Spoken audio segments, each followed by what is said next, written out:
My favourite moment in football is number one, when I first signed professional football for a pro contract, because it's what I wanted to dream of doing, is becoming a professional footballer.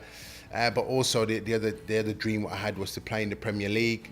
And then third, obviously, when I got up there, the most memorable moment in the game was scoring the goal at West Brom against Crystal Palace, which secured promotion to the Premier League, because that ultimately opened the door for me to really experience the dream that I had, which was playing in the Premier League. So that was a moment was really special to me. I often get asked that question a lot. Who's the best manager? And what I will say is that I never ever pick one, but what I would say is that every single one of them has contributed to me being where I am today, in terms of the success that I've got on the pitch and the mentality that I have today. And certainly if I am to go in the game and be a coach or a manager, there's a lot of experiences that I've drawn off all of them that I'll use in my present day. So it's really unfair to call one, because I've taken something from all of them. The best player, many have played with, but certainly the best player that I've played against, which I would say is Thierry Henry. Excellent player. I could name a few, but he was just sublime, really. An excellent player, and one that kept me on my toes every time I played against him. So yeah, I'd tip him as a special player.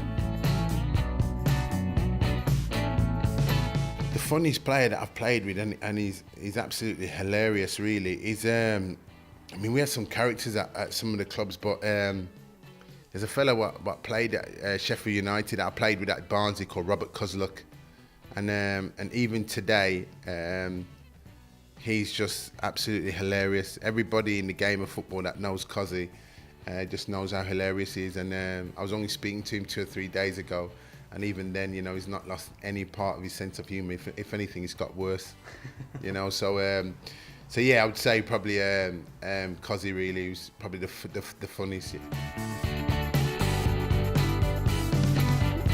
The kit what I played in was 2002 or 2003-04 season, where we had a bit like the top that I've got on now. Round the neck, it was obviously white and navy stripes, but it had a bit of red in it, quite a figure-hugging shirt and that, and I really loved it. And we gained promotion in it, so it was a special time. Still got one of them at home, one what I wore. So that was when I was in Albion colours, that was a nice shirt for me that I liked the most out of my time at Albion. That's brilliant. Now, how about the shirt you got on now? Shirt what I got on now is lovely, fits good. It's nice, and that, like I said, figure hugging. I'm glad that I've not put on too much weight since retiring, so I can get in it nice. So yeah, it's a great shirt. Cool, there'll be a few talented boys on there.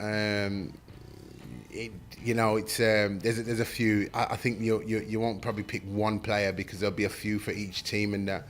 But I hope that I go close. But there's a few boys there that, if they really do roll back the years and that, the fans and everybody will see some special talents on the pitch, and that's plied their trade for the clubs over recent seasons. So it should be good, but we'll see on the day. Top goal scorer, again, you got some good strikers there.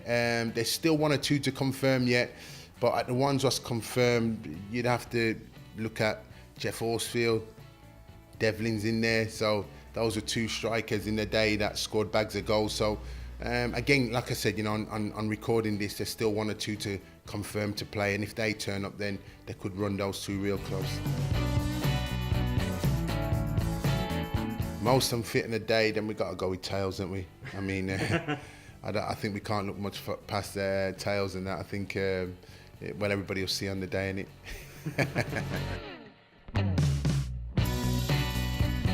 My legend, when I grow up, a lot of people don't really know of the legend, but it was a fellow that played for AC Milan at the time, Franco Baresi. real excellent tactician of the back four. And I remember as a youngster, I mean, when he was probably sort of coming to the end of his career, I used to watch Italian football on a Sunday and really studied and watched him. And he was excellent, really, you know. And coming up in the game, there was no nonsense centre halves like a Tony Adams, a Colin Hendry, those kind of boys which were no nonsense approach centre backs.